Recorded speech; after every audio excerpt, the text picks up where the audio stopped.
Today we're reviewing the VW ID.7 especially for you. We're going to see if it can actually park itself, who wins the ISOFIX challenge between me and my mate Dave, and the question on everyone's lips, can this wide boy fit through a Mackey's drive-thru?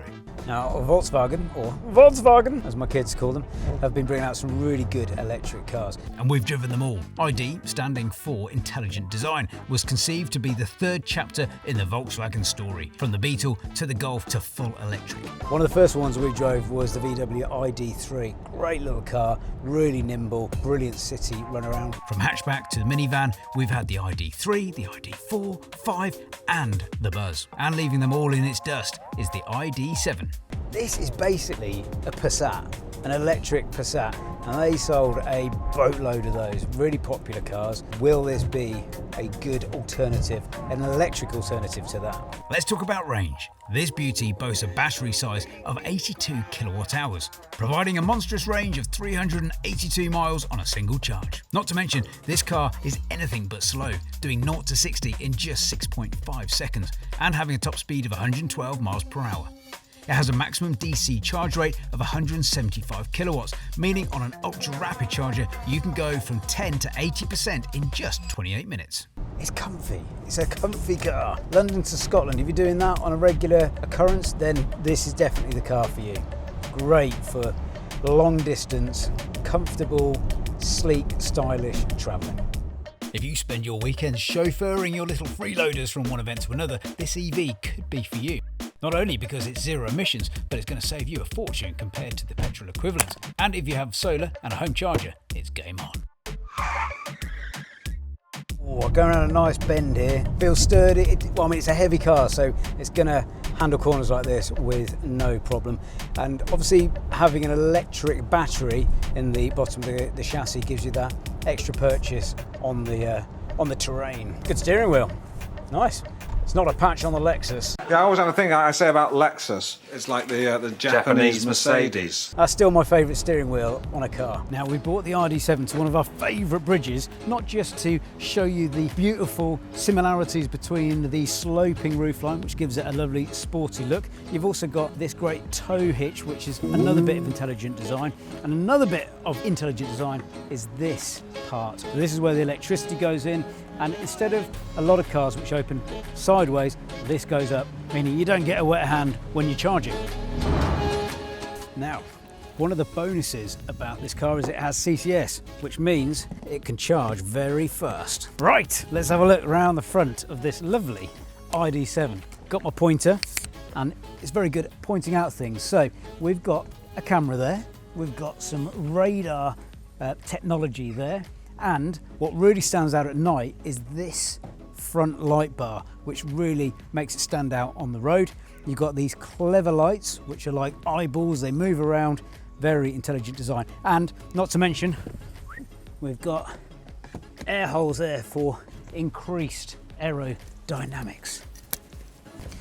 It's quite long though, nearly 5 meters. Look at it, the ID.7. Is this the car for you? If it isn't, head over to selectcarleasing.co.uk to peruse all of their amazing deals. Oh, and you can turn the car around, change the colour, and read full reviews. Head over to our YouTube for more electrifying content. Remember to unsubscribe if you don't want to discover the car of your dreams. One thing that has stood out for me is these handles. Actually really simple to use and a nice solid thud when you shut the door there, and excellent for aerodynamics.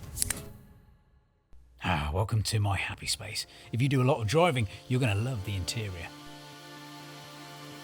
I do like these blue accents in the seat as well, and across here. Stitching feels nice, the material here is very good. And same across here. You've got these slightly odd looking details here, which looks quite nice at night, but it's divided a bit of opinion by some of our passengers. What do you think? Let us know in the comments. And that brings us on to the biggest and most rubbish part of the intelligent design of the VW ID.7, and I'm sure a lot of people have complained about this, but instead of having 4 buttons to do your windows, like so, 2 for the front, 2 for the back, it's only got 2 buttons. You've got to press this button here to open the windows in the rear, which is very annoying and not practical at all.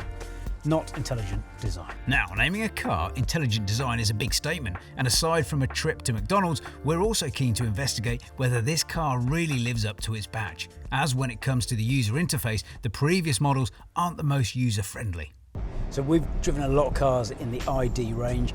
The ID.3, the screen on that is noticeably smaller and too small in my opinion. This gives you a lot more to look at. It's very responsive. I'm going to put my spoon down for a minute because I need to navigate through all these bits and bobs. It's responsive, it's got Apple CarPlay, Android Auto, and it's just easy to work through. Nice and clear, well played VW. That is intelligent software design. Although for some reason they've got images of the ID.3 here rather than this car, which is the ID.7. Okay, this is a really big test for the ID.7. It's a very long car. Can it navigate through the McDonald's drive-thru without curbing the wheels? In a world obsessed with big SUVs and fastbacks like this, a meal please with a banana milkshake. You might need to consider whether you really need such a big vehicle. British roads and car parks can be an alloy-scratching minefield, so think twice before supersizing. Need space? The ID.7 has you covered with 532 litres of luggage capacity, with the seats down a whopping 1,586. Loads of room for a big suitcase, your golf clubs, and even a bike if you fold down a middle seat. Very good head-up display on this as well. And what I also like is they've got this augmented reality navigation device as well, so it projects which turning you need to come off at and also gives you a little nudge if you're in the wrong lane to make sure you're in the right lane. Oh, that's a nice touch. They've got this blue bar across the front, so if you're daydreaming and you're not really paying attention to your navigation, it lights up across the front and says go left or go right. Nice little prompt. Another nice trick is the auto parking feature, but was it any good? Searching for parking spaces. Now there's 3 parking spaces behind us, all easily and nicely marked. Will they be able to do it? It's the brake. Let's see what it's got. It's going to hit that. It's going to hit the bar. It's going to hit. Massive fail. I'm sorry. Let's talk about the storage. First and foremost, underneath here, you've got these retractable doors, which means you've got room for your select car leasing coffee cup if you really jam it in there. You can put your spoon down the side there, and you've got USB-C connectors there, and also here, wireless charging. If you want, you can take that out as well to give you a bit more room for multiple phones. And if you want to have it outside, out of mind, just shut these little trapdoors.